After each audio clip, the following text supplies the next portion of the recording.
sharing လုပ်မယ့်ဟာလေးကကြတော့area of interest ရေပြီးတော့ research preparation ရေဆိုတဲ့အပိုင်းလေးနှစ်ခု introduction အနေနဲ့ပြောပြမယ်နောက်ရကြမှာ whiteboard ကနေရေးပြမယ်အဲ့တော့ area of interest ကိုလုပ်တော့မယ်ဆိုရင်ကိုကအရင်ကဘာတွေကြည့်ရတော့မလဲဆိုတော့ကိုဒီဘယ် domain ကိုရဲ့ research ဒီဘယ် domain အောင်မှာရှိတယ်လဲဆိုတာကိုကိုကရွေးရတော့မယ်အဲ့တော့နယ်ပယ်တွေ alike domain တွေကတော့အမျိုးမျိုးရှိတယ်ပေါ့အခု research area မှာဆိုရင် domain တွေကဘာတွေဖြစ်နိုင်မလဲဆိုတော့computer science တွေ data science တွေတို့အများကြီးရှိတယ်ပေါ့နော်အဲ့ထက်မှာကိုက computer science ဆိုလဲ computer science အောင်မှာ domain တွေကဘာတွေဖြစ်နိုင်လဲကိုရဲ့ area of interest က robotic လားဒါမှမဟုတ်ရင်mathematical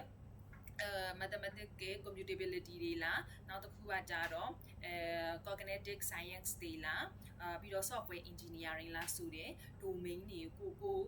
interest ဖြစ်တဲ့ area အဲ့ domain တွေအောက်မှာလားဆိုတာကိုတိုင်းသိဖို့လိုအပ်တယ်ပြီးတော့ခါကြတော့ဒီ program ကိုရွေးတော့မယ်ဆိုလဲကိုဒီဘယ် program အကြီးဘယ် domain အကြီးကိုရွေးပါလဲဆိုတဲ့ဟာကတော့ဒါကတော့လွယ်ပါတယ်ကို PhD တက်ချင်တာ PhD domain ပေါ့ဒါမှမဟုတ် integrated PhD ဆိုလဲ integrated PhD ပေါ့ဒါမှမဟုတ်ရင် master ပိုင်းresearch ဆိုလဲ master by research ဆိုပြီးတော့ဒါကတော့domain အကြီးတွေပေါ့အဲ့ domain အကြီးတွေအောက်မှာကိုက computer science ကိုရွေးလိုက်မယ်ဆိုရင် computer science အောက်မှာပါတဲ့ domain ခုနပြောသလို robotic လား software engineering လား mathematical computation လားနောက်တစ်ခုကကြတော့ဘာလဲ cognitive science တွေလားဆိုတဲ့ဟာမျိုးတွေကိုဒါကတော့ကို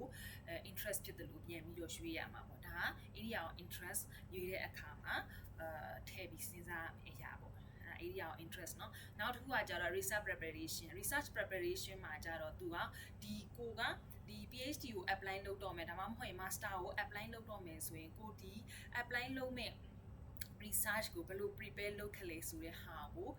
သူကကြတော့2 pages လောက်ရေးလို့ရတယ်အဲ့တော့2 pages လောက်ရေးတဲ့အခါမှာ one ကလေးနဲ့ research preparation ဆိုပြီးတော့ကိုယ့်ရဲ့ research ကိုတန်ပြီးအဲ့လိုရေးရမှာမဟုတ်ပထမဦးဆုံး intro အနေနဲ့ statement of purpose ပထမဆုံးမှာကို statement of purpose မှာရေးထားခဲ့တဲ့ဒီကိုယ့်ရဲ့ research နဲ့ပတ်သက်ပြီးတော့ဘယ်လိုတွေ motivate ဖြစ်တယ်ပြီးတော့ခါကြတော့ကိုယ့်ရဲ့ education background ကဘယ်လိုပြီးတော့ကိုကဘယ်နေရာမှာဘယ်လိုအလုပ်တွေလုပ်ထားလဲပြီးတော့ဒီ research ဆိုလဲကိုဘယ်လိုတွေပြင်ဆင်ထားလဲဆိုတဲ့ဟာကိုပထမဆုံးအပိုက်ကြီးမှာပြန်ပြီးတော့ပြန်ပြီးတော့ smooth ဖြစ်အောင်ပြန်ပြီးတော့ရေးရမယ် research preparation မလာခင်လေးမှာဒီ research ကိုဘယ်လို prepare လုပ်လဲဆိုတဲ့ဟာမျိုးကို intro လေးနဲ့အနည်းဆုံး at least